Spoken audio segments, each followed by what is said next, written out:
학자들의 말을 빌리면은 동물들의 수명을 연구해 보면은 성장기, 자기 생명의 6배는 거뜬하게 살 수 있다는 것입니다. 예를 들면 남자는 26세까지 성장기로 보고 여자는 24세까지로 성장기로 봅니다. 그렇다면 남자는 130살, 여자는 120살까지는 거뜬히 살 수 있다는 것입니다. 그러므로 쓸데없이 우리가 오해하고 쓸데없이 시비하지 마세요. 우리가 행복하게 사세요. 감사하면서 사시고 풍성한 삶 사시기를 바랍니다. 똑같은 세상, 똑같은 환경 속에서 똑같은 인생살이를 하는데도 어떤 사람은 밝은 면을 찾으면서 기쁨으로 감사함으로 더 풍성한 삶을 사는 사람들이 있나 하면은, 그러나 어떤 사람은 또 부정적으로 생각하고 불평하고 원망하고 짜증을 부리고 가난하게 살아가는 사람도 있습니다. 그런 면에서 우리는 주어진 인생을 살 때 절대로 초라하게 살지 말고 긍정적으로, 적극적으로, 믿음으로 더 풍성한 삶을 살아가시기를 바랍니다. 사람이 얼마나 오래 살았느냐 하는 것은 그리 중요하지 않습니다. 그것보다 더 중요한 것은 내게 주어진 삶의 시간들을 내가 얼마나 가치 있게 살고 믿음으로 살고 감사하면서 살고 예수 그리스도 때문에 보다 더 풍성한 삶을 살았는가가 중요합니다. 신자의 신앙생활의 평가는 그런 것으로 하는 것입니다. 맞습니까? 우리가 말하는 은혜, 축복, 행복, 기쁨, 부요, 풍성 이런 말은 거의가 다 비슷한 말입니다. 그것은 세상 모든 사람들의 다 바람이요 소원인 것입니다. 가령 기독교를 비판하는 사람들을 보면은 기복신앙 이야기합니다. 그러나 실제로 신구약 성경은 창세기에서 계시록까지 하나님의 축복에 대한 메시지가 아주 강하게 나타나 있습니다. 그러므로 우리는 하나님의 은혜와 축복을 등한시한다든가 또 우습게 여기면 안 되는 것입니다. 인간에게 필요한 은혜와 축복은 세상이 줄 수가 없습니다. 전능하신 하나님이 주실 수가 있습니다. 그러므로 우리가 하는 신앙생활이란 결국은 하나님 잘 섬겨서 은혜와 축복을 많이 받아서 우리의 삶이 더 풍성하게 되는 줄로 믿습니다.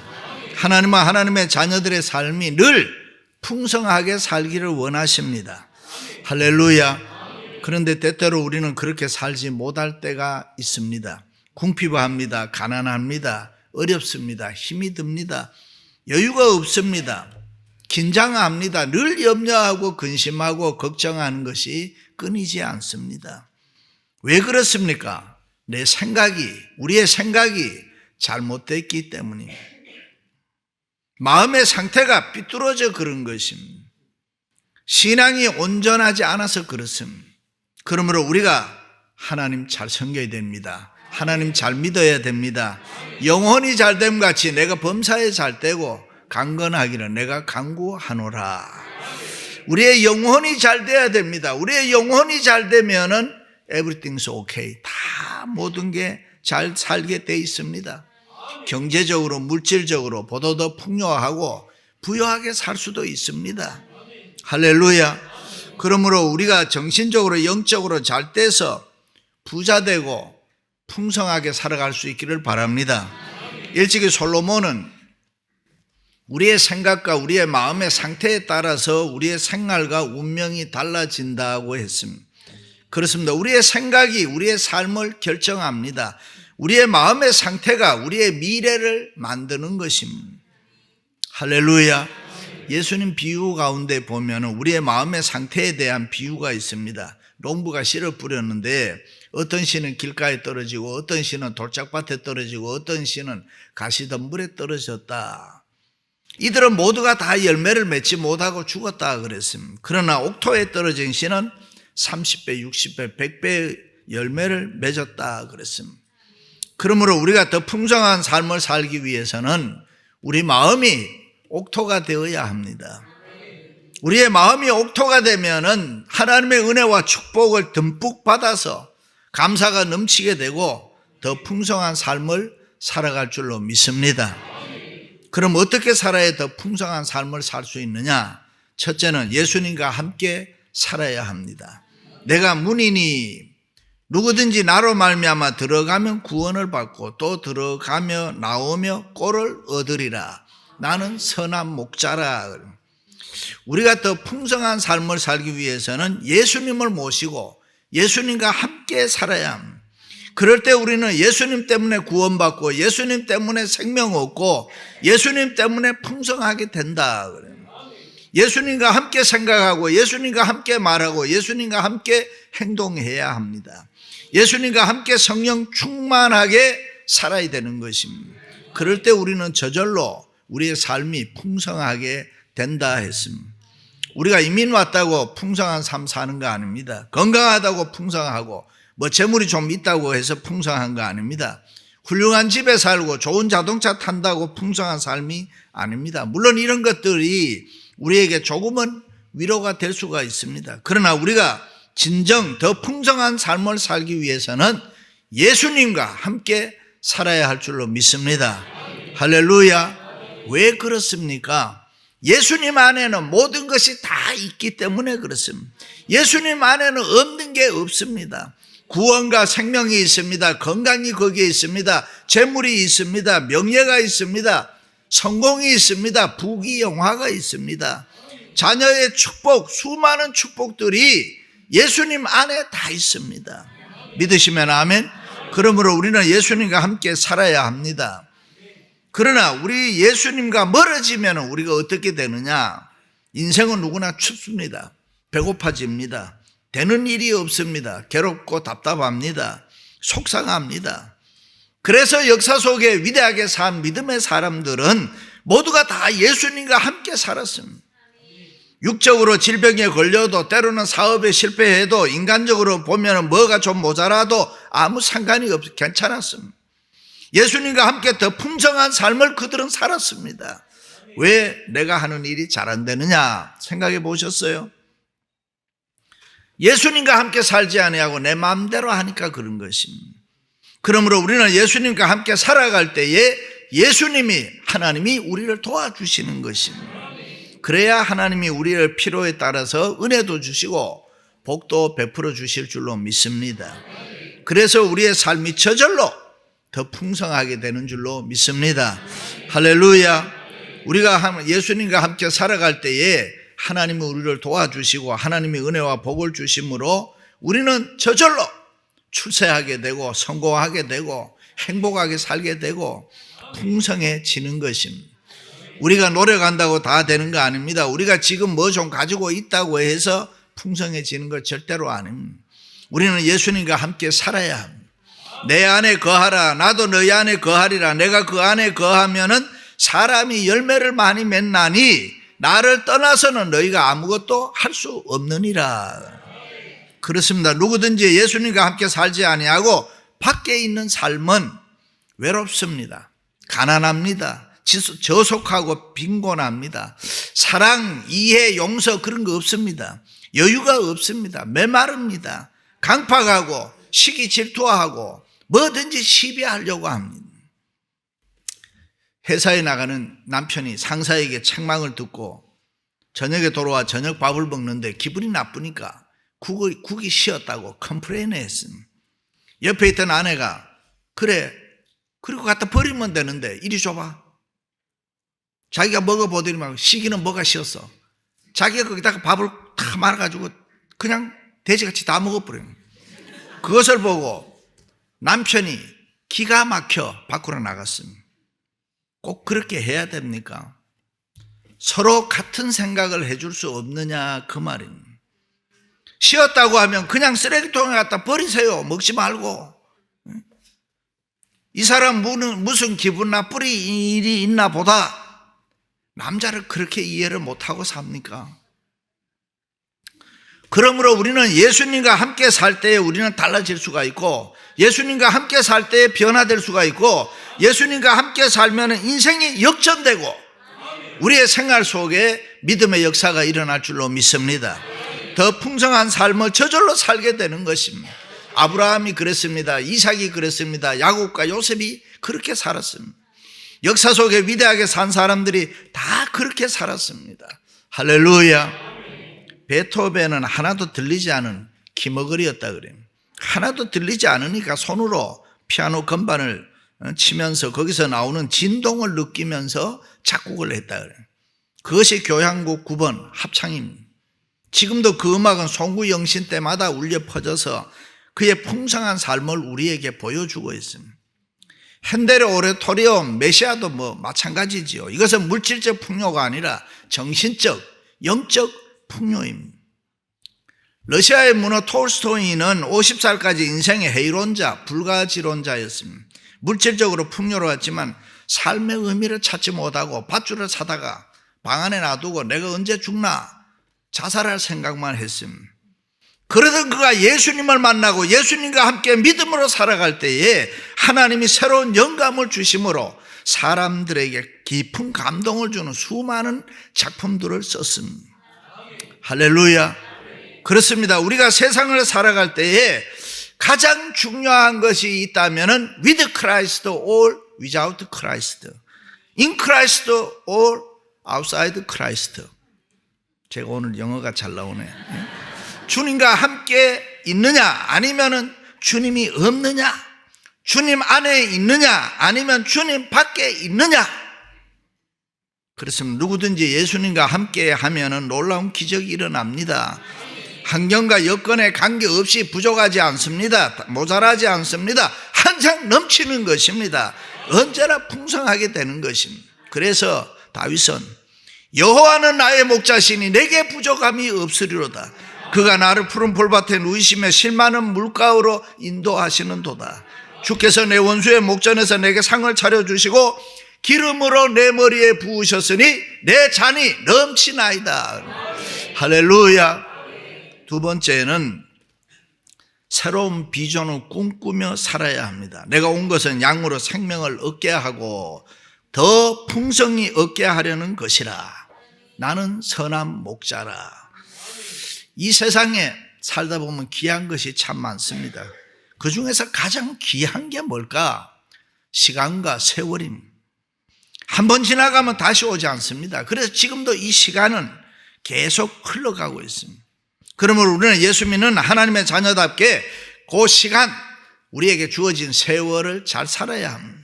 가치 있게 살아야 됩니다. 이왕이면은 행복하게 살아야 되고 믿음으로 더 풍성한 삶을 살아야 할 줄로 믿습니다.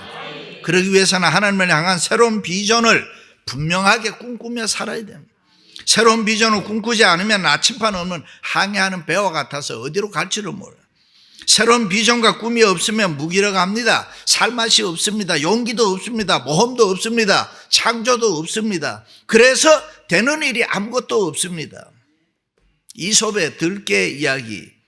들깨는 토끼를 잡는데 실패합니다. 그 이후로 토끼는 목숨 걸고 뛰었고 들깨는 그럭저럭 저녁거리를 찾기 위해서다. 그러므로 우리는 새로운 비전을 꿈꾸며 살아야 의욕이 생기고 내 삶의 모습이 달라지고 피곤치 아니하고 강하고 담대하게 되고 용기가 있게 되고 무한한 힘이 용솟음치게 되는 것입니다. 믿음이 생기고 소망이 생깁니다. 그래서 우리는 그 비전 때문에 더 풍성한 삶을 살게 되는 줄로 믿습니다. 일찍이 바울은 우리 그리스도인의 삶을 표대를 향하여 쫓아 달려가는 것이라 그랬습니다. 하나님은 새로운 비전을 꿈꾸며 열심히 사는 사람들을 부르시고 그에게 필요한 은혜를 주시고 크게 사용했습니다.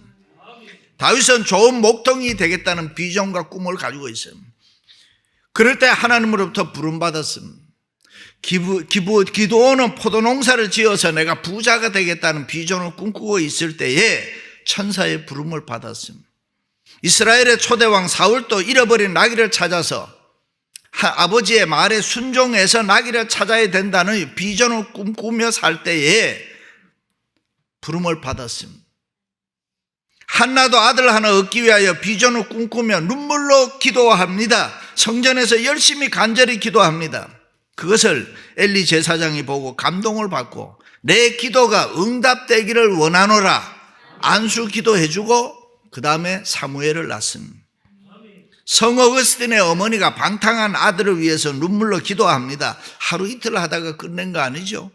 아들이 돌아올 때까지 분명한 비전을 가지고 끊임없이 기도합니다. 그것을 암브로시우스 감독이 보고 눈물의 기도는 역사하는 힘이 있느니라.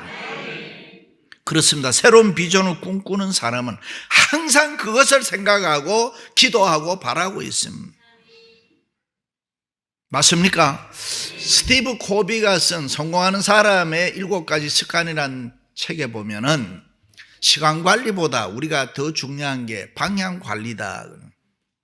이민생활하는 우리들 뭐 다 바쁘다고 하지요. 정말 바쁘죠.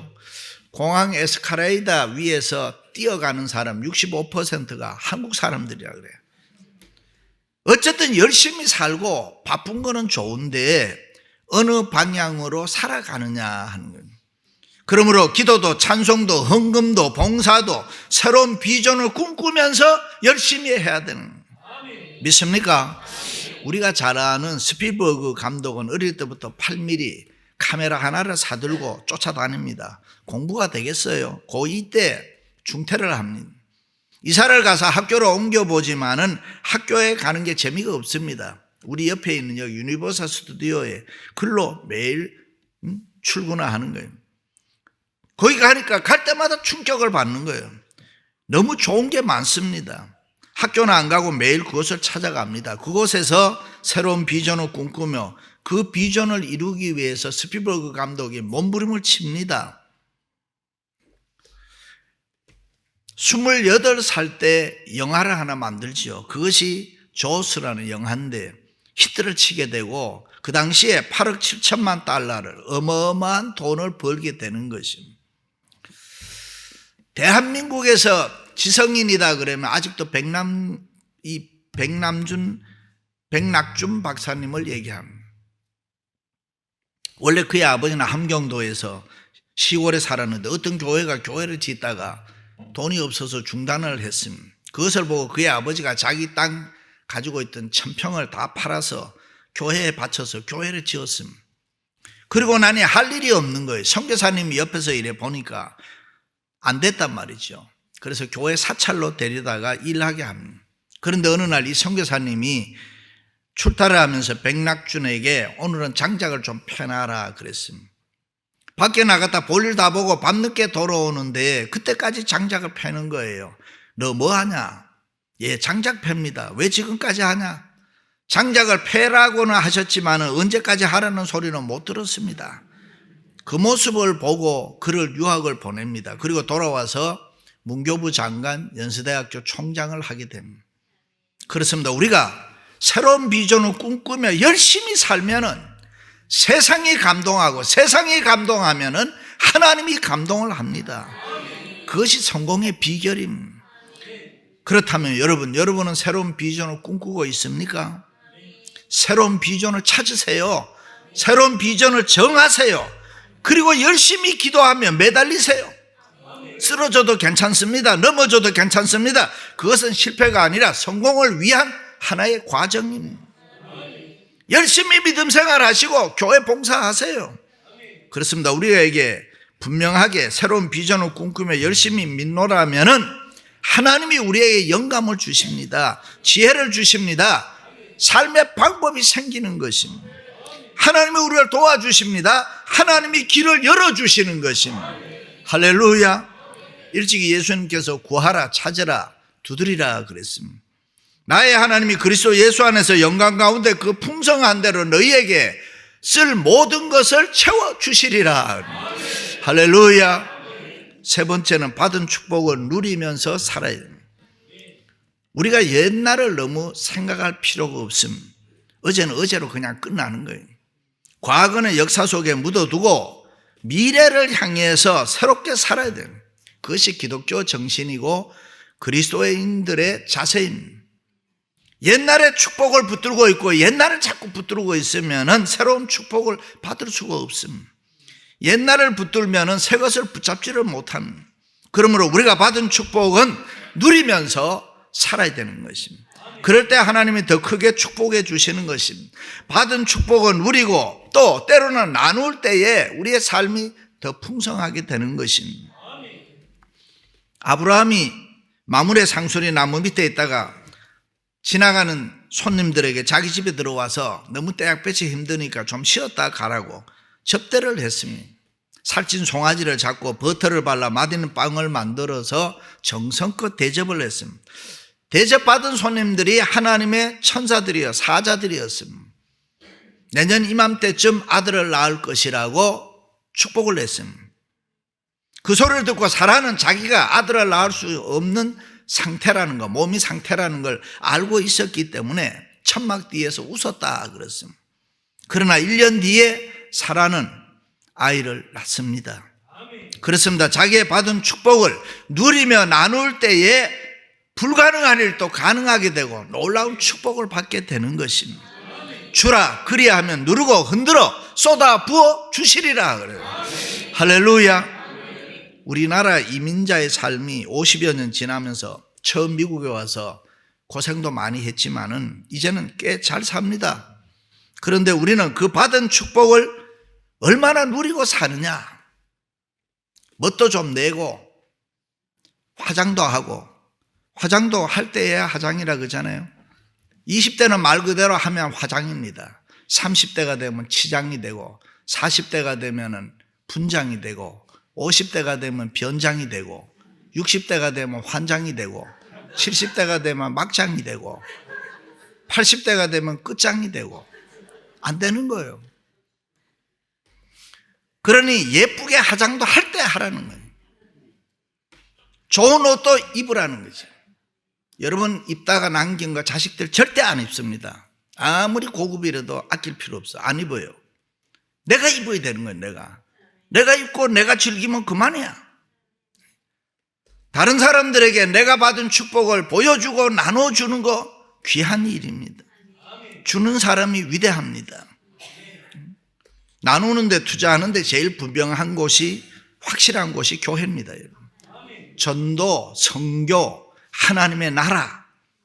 내가 목사라서 그런 게 아닙니다. 예수님 때문에 투자된 사람들 책에 보면 예수 믿고 난 뒤에 돈 번 사람들, 부자들의 이야기 수기가 있습니다. 어떤 사람이 한국에서 실패해서 일본으로 건너가서 60만 달러를 법니다. 그리고 다시 더 큰 곳으로 가자 해서 미국으로 오게 됩니다. 60만 달러를 캐시로 007 가방에 넣어가지고 비행기를 타고 들어오는데 근심이 생겼습니다. 이것을 공항에 신고를 해야 되냐? 아니면 그냥 들어가야 되냐? 아니지. 괜히 신고했다가 이 돈이 무슨 돈이냐? 무슨 마약하고 관계가 없느냐? 뭐 이런저런 생각하다가 그냥 신고하지 않기로 하고 들어갑니다. 가슴이 얼마나 두근두근 거렸겠어요? 걸렸을까요? 괜찮았을까요? 패스했습니다. 패스했다고 해서 여러분은 이런 짓을 하면 안 됩니다.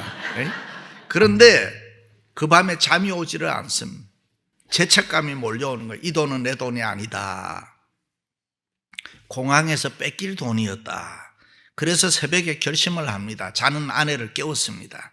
그리고 함께 의논해서 그 돈을 몽땅 교회에 다 바칩니다. 그리고 자기는 새로 사업을 시작합니다. 그 사업이 잘 돼서 크게 성공을 합니다. 그리고 그는 이런 말을 합니다. 나는 하나님께 60만 달러를 바치고 하나님은 나에게 600만 달러를 벌게 해주셨다. 현재 그의 위치는 전화 한 통화라도 주시들에게 하면은 6억 불을 빌릴 수 있는 위치에 있다. 지금까지 교회 10개를 지었는데 앞으로 100개는 더 짓고 싶다 했습니다. 너무 멋있잖아요. 우리 교회도 선한 일을 위해서 크게 쓰임받는 그런 일꾼들이 많이 나오시기를 바랍니다. 그것이 뭐 저의 바람만이겠어요? 하나님의 소원입니다. 할렐루야. 세계적인 락펠러도 처음에 목표는 나를 위해서, 돈을 위해서. 그런데 그가 돈을 많이 벌어 부자가 되잖아요. 그런데 50대쯤 살이 너무 쪄서 불치의 병에 걸림. 그때 몸부림을 치면서 예수님을 만나게 되는, 그리고 병에서 치유함을 깨끗하게 받습니다. 그리고 목표가 바뀌었어요. 이제는 하나님을 위해서, 사람을 위해서. 그리고 98세까지 살다가 죽습니다. 일생 동안에 교회, 학교, 병원 많이 지었습니다. 그는 이런 말을 합니다. 하나님께 투자하라. 그것이 가장 좋은 방법이다. 사랑하는 성도 여러분, 예수님과 함께 살고 새로운 비전을 꿈꾸며 살고 받은 축복을 나눔으로 더 풍성한 삶을 누릴 수 있기를 주님의 이름으로 축원합니다.